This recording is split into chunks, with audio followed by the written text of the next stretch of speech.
I believe that the current pandemic story that has evolved over the last few months is a study of socioeconomic and sociopolitical events, not biologic events so much. COVID is playing a very small role in human health this year.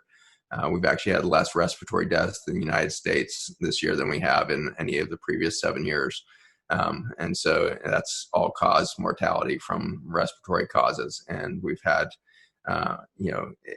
no significant bump in loss of life around the planet. The growth of our species from a population standpoint speeds ahead at the same rate that it did before COVID. And so this event has been one that is marked by socioeconomic and political agendas and motivations and decisions that are not in line with the actual science of what's going on.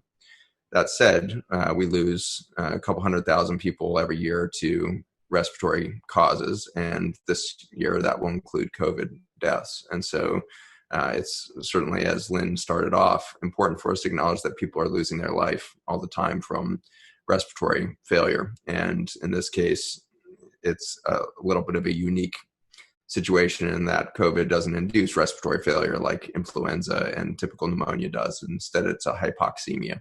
It's a loss of oxygen at the tissue level. And so that's a much different beast. When it comes to the medical science side of this, it suggests there's a much different cause.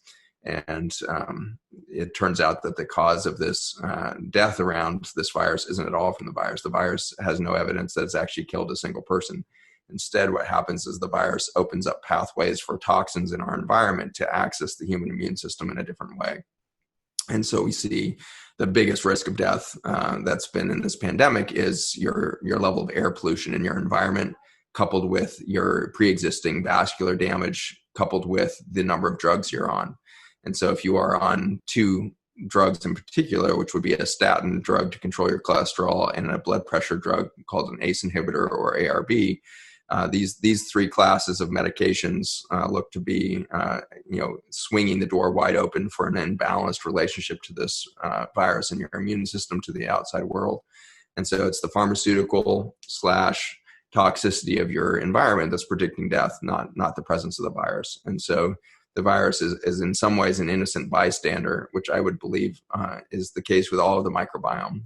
In all of our study of the last 10 years, we've been unable to find one niche of the microbiome that is actually against life. The microbiome is the source of life. We would not be alive without the microbiome. The microbiome I define as bacteria, fungi, and parasites. The viruses I don't define as part of the microbiome because they're not living organisms like the others. The viruses are simply genetic information. They are the language of the microbiome, if you will. They're the genetic communication network of the microbiome, but they're not actually living beings. They can't replicate. They can't make energy. They can't produce a single protein. They're literally just genetic information flowing in between the species. And their purpose of life looks to be one of adaptation. And so life is adaptable and it is rapidly adaptable. And that's literally what a virus does. It reformulates your genome. And so it adds new genetic information to put into perspective how common this is and how important this is. 50% of the genes in the human genome are now recognized to be from viral source. We're probably going to hit 99% of that from viral source, but we've already found that 50%. A full 10% have now been discovered to be purely from retroviruses like HIV. And so we are the culmination of genomic updates, genomic reformulations of our biology, the food itself. And then that quickly made us realize that the food of today looks nothing like the food of the 1970s. The nutrients are profoundly deficient and there's chemicals in there. And so we've got herbicides, pesticides, small molecules, endocrine disruptors, plastics, heavy metals, all kinds of crap in there. But we're also missing the medicinals. The alkaloids are missing. So all the medicine within the food is this family of molecules called alkaloids that are made by bacteria, fungi, and plants. And that took us down into the soil to understand why were the plants missing so much. And in that journey, we found two things. One was Roundup and glyphosate. which is now the most ubiquitous chemical on the planet and is killing the Amazon jungle as much as it is killing anywhere else, because we are cutting down that jungle to turn it into monoculture. And to do that, you have to kill everything else in sight. So you have to use Roundup to do that. It's the most effective weed killer that's ever been developed.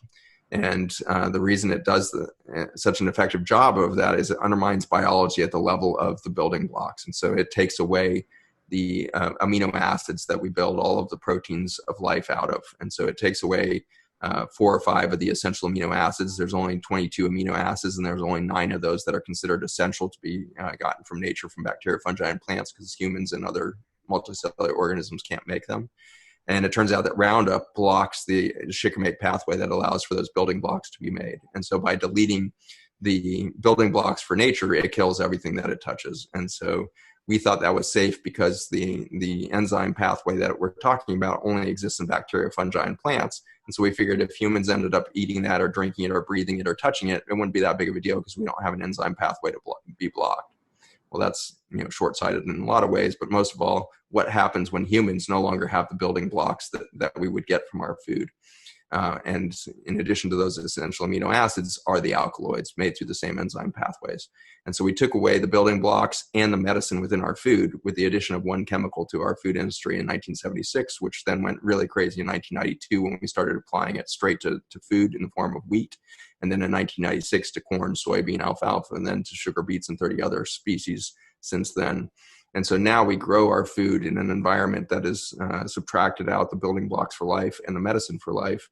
And we end up with a chronic disease epidemic that will take down our species now. So it's not COVID or any infectious disease that's going to kill the species. It's this chronic erosion of biology beneath our feet. And so all of the money that we've been making from our nutraceutical company, which puts out a whole line of dietary supplements from sinuses to gut. We have skin formula coming out this year, and we have vascular and brain stuff coming down the pipe. All of those products are there as consumer products to improve health in the short run. We have a pharmaceutical company that we launched that is bringing this to the animal world. And so we're bringing this to the beef and swine and chicken industry to try to reduce the toxicity and stress that those industries are putting on the planet and on the human consumers on the other end.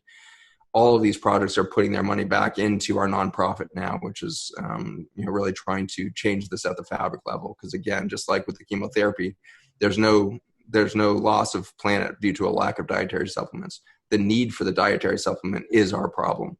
And so we're here to make sure that we put ourselves out of business over the next 2 decades. If we don't put ourselves out of business in the next 2 decades, I fear that we will go extinct in the next 100 years. And so our mission is 100% to change the fabric of biology on the planet, and we need that to start at the farmers.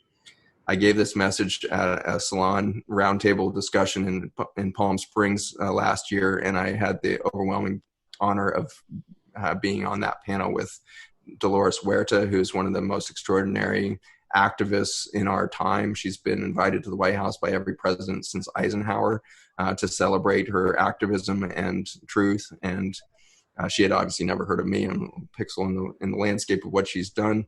But at the end of our talk, she came up. She's like, I was really interested about what you were talking about, she said. And I think that you're on to something. Can you tell me more? And so I told her about Farmer's Footprint and Project Biome, the bigger project behind that. And she grabbed me by the shoulder, and I was literally like kneeling on the ground in front of her and my wife next to me. And she reached down, put her hand on my shoulder, and she said, well, you must be on the right path, because I've never seen a successful revolution that didn't start with the farmers.